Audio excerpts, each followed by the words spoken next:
Food is most easy to connect with different culture. You introduce your culture through the food.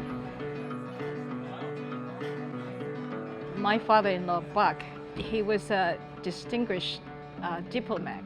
After he retired from his government post, decided that he wanted to have a better education for his children. So in 1973, he and two chefs came to explore the possibility of opening a restaurant. And someone in San Francisco suggested that they try Dallas.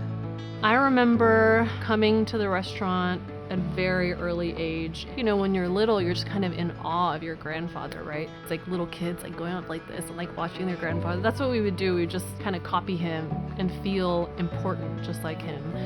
He strove for every day when he came to the restaurant is just to make sure everybody felt like they were at home and just having a good conversation.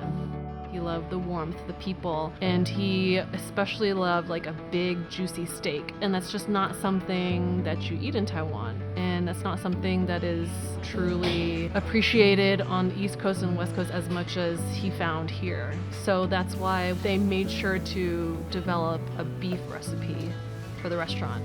And that's where the dry stir beef recipe came from. Crispy, little bit on the sweet side, tender inside is our staple from day one. I'm officially more Texan than Taiwanese. Yeah.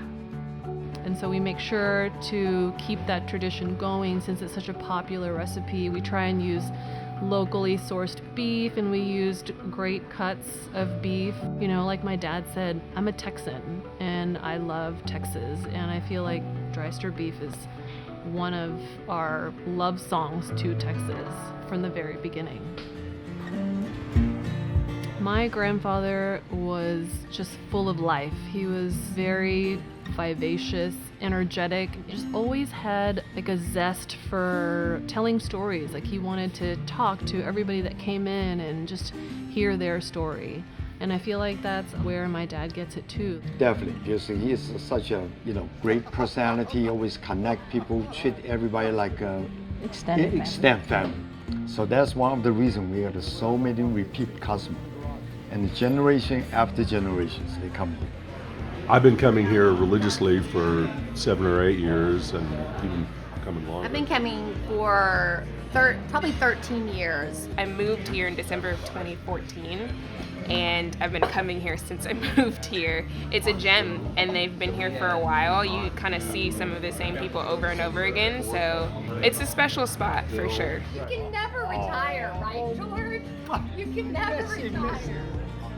I think we pretty much for sure want to continue our family legacy. Just keep on going and serve the neighborhood for best quality. The energy in the restaurant, it exudes and stems from Buck. And we still have customers who say like, oh, I remember when Buck was here. And so I feel like the energy and the liveliness still lives on today, even from 1974. I hope that my kids can, come to the restaurant more, see my parents in action, and take that into their lives and implement it. That's another reason why I like coming, is just to see my parents doing that. It makes me very proud.